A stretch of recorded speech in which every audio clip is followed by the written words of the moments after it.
The human collapsed again. Kale watched her fall to one knee on the training mat, blood seeping through the fabric at her shoulder where his last strike had landed. She didn't cry out. She never did. That was the problem, or perhaps the fascination. He couldn't decide which annoyed him more. "Pathetic," he said, circling her with deliberate slowness.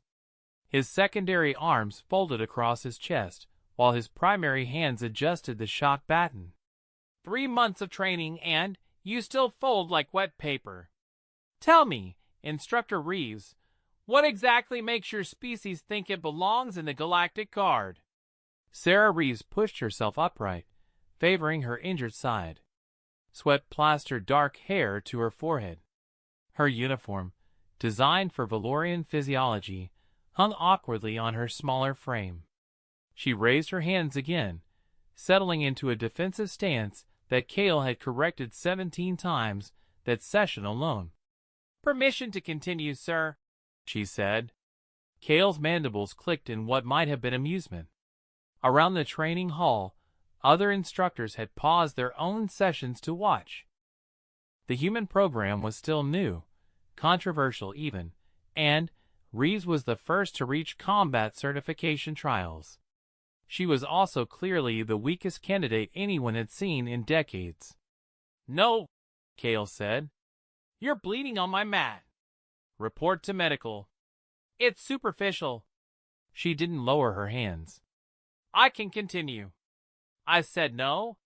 Something flickered in her eyes. Not defiance exactly, but something harder. She held his gaze for 3 seconds longer than was appropriate for a trainee, then bowed stiffly and turned toward the exit. Kale felt the whisper of movement before his conscious mind registered it. He spun, shock batten rising, but Reeves had already committed. Her strike came from an angle he hadn't taught her, low and vicious, targeting the nerve cluster below his third rib. Pure instinct made him block it. The impact sent pain radiating up his arm.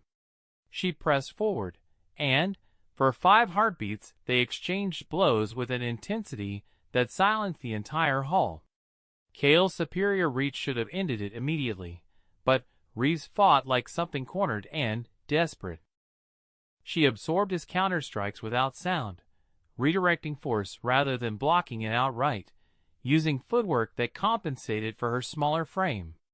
Kale finally caught her wrist and twisted, forcing her to the ground.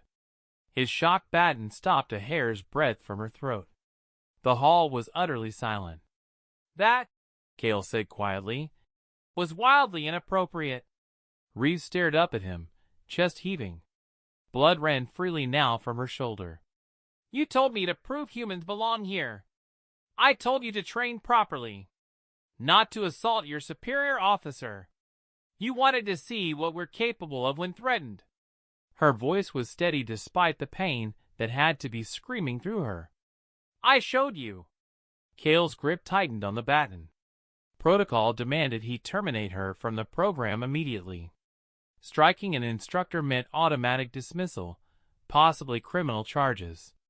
But something in her eyes, that same unflinching quality that had drawn the matriarch's attention to humanity in the first place, gave him pause. "Get to medical," he said, releasing her wrist. "Tomorrow, we start advanced combat protocols. If you're late, don't bother coming at all." He turned away before she could respond, before anyone could see the grudging respect trying to surface on his face. The other instructors returned to their sessions with uncomfortable speed, pretending they hadn't witnessed the breach. Reeves climbed to her feet and walked toward the exit without limping, though Kale knew the pain had to be significant. She fractured something in that last exchange. Probably several somethings. As she reached the door, a small figure darted into the hall. The child couldn't have been more than 6 seasons old, with the distinctive platinum scales of royal lineage. She wore civilian clothes rather than formal court attire, which meant she'd slept her handlers again. Her large eyes fixed immediately on Reeves. "You're bleeding," the child said. Reeves stopped, surprised. It's nothing, young one. You should return to Mother says bleeding is always something. The child stepped closer, tilting her head with that peculiar intensity unique to the royal bloodline. She says humans heal differently than we do. That you're more fragile. Kale moved forward instinctively. Princess Ayla shouldn't be in the training halls at all, much less speaking to candidates. Before he could intervene, Reeves knelt carefully to bring herself eye level with the child. We are more fragile in some ways, Reeves said. But that just means we have to be more careful. More precise. But you weren't careful. You're hurt badly. Sometimes being careful isn't enough. Sometimes you have to push through the pain to prove something important. Ayla's scales darkened slightly, the Valorian equivalent of a frown. That sounds stupid. Reeves smiled despite the blood loss that was making her face pale. It probably is. But being stupid and brave sometimes looks the same from the outside. Princess Aelith. Kale's voice carried the weight of absolute authority. Your mother will be looking for you. The child glanced at him, then back at Reeves. Will you teach me to be brave like that? That's not appropriate, Kale began. If your mother permits it, Reeves interrupted quietly. I would be honored. Ayla smiled, revealing the tiny serrated teeth that would grow deadly in adulthood, then darted from the hall as quickly as she'd arrived. Silence stretched between Kale and Reeves. You just promised instruction to the Crown Princess, Kale said finally. Without authorization. Without clearance. Without, I know. Reeves swayed slightly, catching herself. Was that wrong? Everything about this day was wrong. The attack, the child's unsupervised presence, the promise made without hierarchy approval. Kale should report all of it immediately. Instead, he found himself saying, Medical. Now! Before you pass out on my floor. Reeves nodded and, finally, allowed herself to limp toward the exit. Kale stood alone in the training hall, watching the blood slowly spread across his pristine mat, and wondered what he'd just set in motion. 3 days later, Kale received a formal summons to the matriarch's private chambers. The message arrived via royal courier, sealed with the Queen's personal mark, a level of formality reserved for matters of state or serious disciplinary action. Other instructors gave him sympathetic looks as he left the training complex. Everyone had heard about the incident with Princess Aelith by now. Court gossip moved faster than light particles. The walk through the palace corridors gave him too much time to think. He'd filed his incident report truthfully, including Reeves's unauthorized promise to the princess. Protocol demanded it. But he'd also included his assessment that the human had shown remarkable restraint and awareness when speaking to the child, qualities that shouldn't be overlooked despite the breach. The matriarch's chambers occupied the highest level of the palace, where floor-to-ceiling windows offered views of the capital city sprawling below. Kale had been here only twice before, both times as part of ceremonial guard rotations. The space always struck him as deceptively simple, elegant furnishings arranged with mathematical precision, artwork chosen for meaning rather than ostentation. Queen Sarah stood at the windows when he entered, her back to him. Her scales had the deep violet coloring of mature royalty, and her 4 arms moved in unconscious patterns that suggested deep thought. Princess Ayla sat nearby, working on what appeared to be a strategy puzzle designed for children twice her age. Instructor Kale, the matriarch said without turning. Thank you for coming. He bowed deeply. Your Majesty, I apologize for any disruption my trainee may have caused. Disruption? The Queen repeated the word as though tasting it. An interesting characterization. She turned, and Kale felt the full weight of her attention.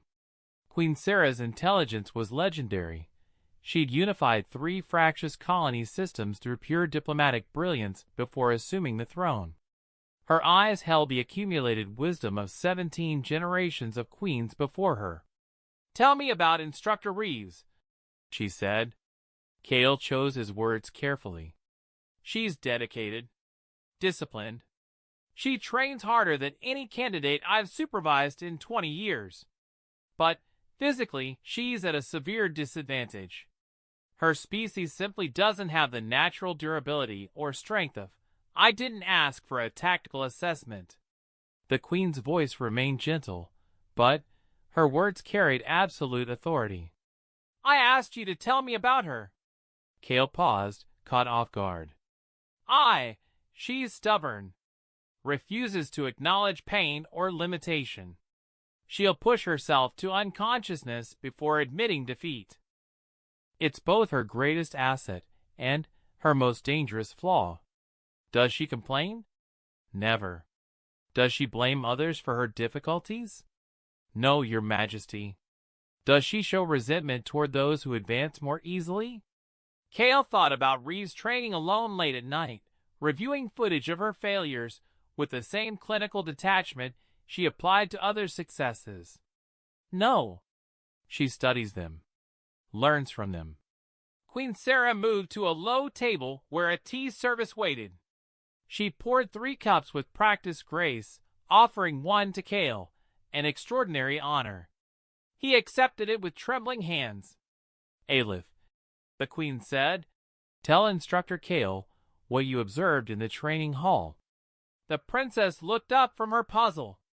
The human was hurt, but she didn't complain. The instructor was mean to her, but she didn't get angry. And when she saw me, she stopped everything to talk to me like I was important. "Like you were important," the queen repeated softly. "Not like you were royalty requiring deference, but like you were a person deserving genuine attention." Kale felt the conversation shifting beneath him like unstable ground. "Your Majesty, if this is about the unauthorized promise, this is about why my daughter, who has the finest tutors in the Empire, who trains with the Guard's best instructors, who has every advantage our civilization can provide, came to me that evening and asked why we don't teach children to be brave the way humans are brave." The teacup fell suddenly, heavy in Kale's hands. "I reviewed the training hall footage," Queen Sarah continued. "All of it, from Reese's first day. I saw you mock her pain threshold. I saw you design exercises specifically to exploit her species' weaknesses. I saw you push her far harder than any other trainee." Kale's heart sank. "Your Majesty, I can explain, and I saw her never once blame you for it. Never complain to supervisors. Never request reassignment." The queen sipped her tea calmly. "Instead, she trained harder, adapted faster, found ways to compensate that our combat doctrine hasn't considered in 300 years. She set down her cup with deliberate care. You've been teaching her that her pain doesn't matter, that her struggles are weakness, that simply surviving your training is the best a human can hope for." The queen's voice remained soft, but Kale felt each word like a physical blow. "And somehow, despite that, she's becoming exactly the kind of warrior we need." "I don't understand," Kale said quietly. "No, you don't. And that's the problem." Queen Sarah moved back to the windows. "We've ruled this empire for millennia through strength and superiority. Our species is faster, stronger, more durable than most others we encounter. We've built our entire military culture around those advantages." She gestured toward the city below. "But strength isn't the same as resilience. Power isn't the same as adaptability. Humans have neither our advantages nor our history, yet they've survived predatory worlds, disease, war, and their own worst instincts. They shouldn't exist, by our calculations. Yet here they are, requesting to join our guard." Princess Aleph had abandoned her puzzle, listening with the intense focus children rarely showed for adult conversations. "I brought humans into our training program over significant opposition," the queen continued. The council argued they were too fragile. The military brass called it political theater. And instructors like you were assigned to prove everyone right, to demonstrate, through proper channels, that humans simply couldn't meet our standards. Kale felt shame burning through him. Your Majesty, I never intended, didn't you? She turned, and her eyes held something between disappointment and understanding. Be honest, instructor. When you first saw Reeves, what did you think? He couldn't lie. Not to her. That she would wash out in a week. That humans had no business pretending to be warriors. And now? Kale thought about Reeves' silent determination. The way she absorbed punishment that would hospitalize others and return the next day. The intelligence in her eyes as she analyzed her own failures. The split-second decision to show Kale her true capability, knowing it might end her career, rather than accept dismissal as weak. Now, he said slowly, I think I've been asking the wrong questions. Finally, Queen Sarah almost smiled. So here's a better question. What happens when we stop trying to make humans into weaker versions of ourselves and instead teach them to be the best version of what they already are? The implications cascaded through Kale's mind, restructuring everything he thought he knew about training, about standards, about what made an effective warrior. The Guard has always valued strength and endurance, he said carefully. If we change those standards, I'm not talking about changing standards. I'm talking about expanding what we value. The Queen's voice sharpened. A warrior who can endure more pain than seems survivable brings something valuable. A warrior who thinks 3 moves ahead while injured brings something different, but equally valuable. We've spent centuries perfecting the first. Maybe it's time we learned about the second. Princess Aelith spoke up suddenly. Mother, can I train with a human? No, Queen Sarah said gently. You have your own instructors and your own path. But you can learn from watching her, just as Instructor Kale is about to learn from teaching her differently. Kale bowed his head. Your Majesty, I accept any discipline you deem. This isn't punishment, Instructor. This is an opportunity. She moved closer, her presence somehow both commanding and compassionate. I'm assigning you as Reeves' primary instructor for the next 6 months. Not to prove she can survive your contempt, but to discover what she can achieve with your genuine support. Train her like you would train someone you actually believe could succeed. The weight of that responsibility settled onto Kale's shoulders. And if she fails? He asked. Then she fails. But let it be because humanity's limits were genuinely reached, not because we never bothered to find out where those limits actually are. The Queen's expression softened slightly. My daughter asked me why we don't teach bravery the way humans practice it. I told her that bravery looks different across species, but we could all learn from each other's courage. Don't make me a liar, Instructor. Kale stood, bowing deeply. I understand, Your Majesty. I won't fail you. Don't fail her, Queen Sarah corrected. Reeves has already proven she won't fail herself. As Kale turned to leave, Princess Aelith's voice stopped him. Instructor? When the human comes back, will you still make her bleed? He looked at the child, seeing in her eyes the same unwavering attention her mother commanded. Probably, he admitted. Combat training requires pushing limits. But I'll make sure she understands why, and I'll be bleeding right beside her. Aelith considered this seriously.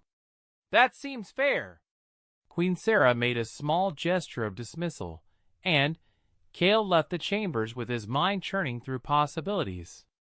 The walk back to the training complex felt different now. He saw the palace guards with new eyes, warriors who'd been selected for specific traits, trained to maximize particular advantages, shaped into tools of tremendous effectiveness within narrow parameters. What would happen if those parameters expanded? If endurance meant more than just physical durability? if tactical thinking became as valued as raw strength? He found Reeves in the training hall that evening, working through strike patterns alone. Her shoulder was still bandaged, but her movements showed only slight compensation for the injury. She stopped when she noticed him, settling into the formal rest position with practiced efficiency. "Sir," she acknowledged. Cale studied her, really studied her, for perhaps the first time since she arrived. She wasn't weak. She was working with entirely different resources, trying to meet standards designed without consideration for her reality. "Tomorrow we start something new," he said. She waited, expression neutral. "You're going to teach me," he continued, "everything your species knows about enduring pain, about fighting with inferior strength, about surviving when you shouldn't be able to. And I'm going to teach you how to weaponize all of that within our tactical framework." Surprise flickered across her face. "Sir, I'm not qualified to. You survived 3 months of training designed to break you. You're more qualified than you think." He moved to the equipment locker, pulling out practice weapons. "But first, I need to understand something. That attack you made, the one that got you this assignment in the first place, where did you learn it?" Reese hesitated, then spoke carefully. "It wasn't in your curriculum. It's from human martial arts. We developed hundreds of fighting systems because we were always the weaker predator. We had to be smarter, faster, more vicious. Not stronger." "Show me," Cale said. She moved through a sequence of strikes that emphasized momentum over power, precision over reach. It was fundamentally different from Valorian combat doctrine, designed for a body with different limitations and different advantages. "Again," Cale said. Slower. "I want to understand the theory."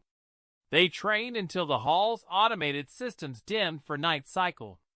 Cale filled 3 notebooks with observations about human combat theory, concepts like economy of motion and tactical psychology that Valorian doctrine had never formally codified because they'd never needed to.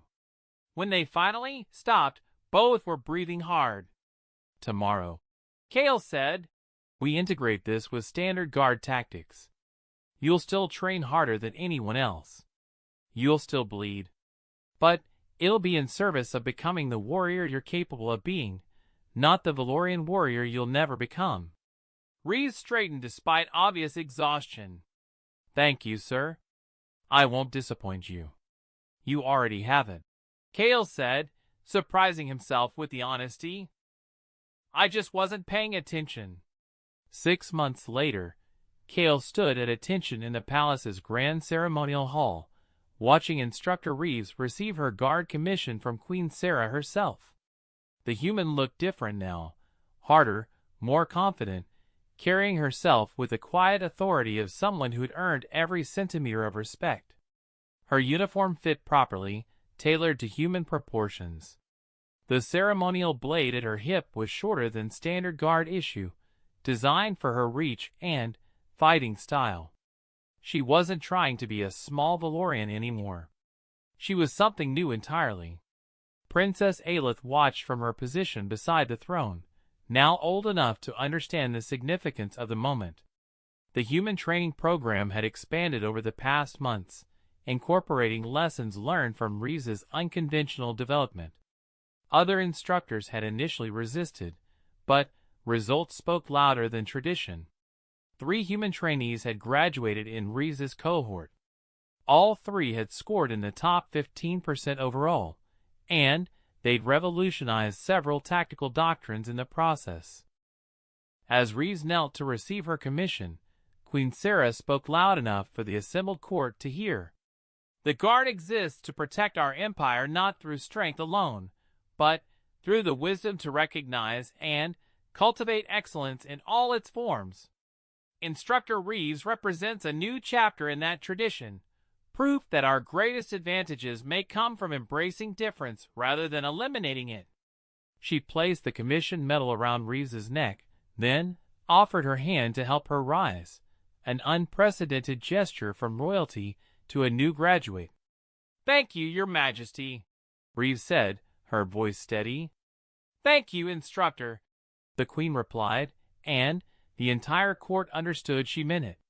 The ceremony concluded with traditional efficiency, but, as the assembled crowd dispersed, Princess Aelith approached Reeves directly. "You did it," the young princess said. "Like you promised." Reeves smiled. "I kept training. Kept trying. Eventually the trying turned into doing. Was it worth it? All the bleeding and hurting?" Reeves glanced at Kale, who stood nearby. Something passed between them, mutual respect earned through shared struggle. "Yes," Reeves said, "because it taught me something important. Pain is just information. Suffering is just a choice about what you do with that information. And sometimes, if you're very lucky and very stubborn, bleeding becomes proving." Aelith processed this with the seriousness she applied to everything. "Mother says you're going to teach tactics now. That other humans will train under you. Some will. And some Valorians, too, if they want to learn different approaches. Will you teach me? When I'm older and join the guard?" Reeves looked to Kale, then to the Queen, who had been listening from a discreet distance. Queen Sarah nodded almost imperceptibly. "It would be my honor, Princess," Reeves said, "when the time comes." Later, after the ceremonies ended and the court dispersed, Kale found himself alone in the training hall where this all began. Someone had finally replaced the mat he'd bled on because Reeves had made him work harder than he had in years, pushing him to defend against tactics he'd never encountered. The door opened, and Reeves entered, still wearing her ceremonial uniform. "Thought I'd find you here," she said. "Nostalgia," Kale admitted. "This is where I learned to stop being such an arrogant fool. You were doing your job. Testing limits. Making sure weakness got filtered out. I was teaching you to hate your own nature instead of master it. There's a difference." He turned to face her fully. "I'm sorry for that. Truly." Reeves shook her head. "Don't be. If you'd gone easy on me, I wouldn't have learned what I was actually capable of. I just needed you to eventually see me as something other than a failure.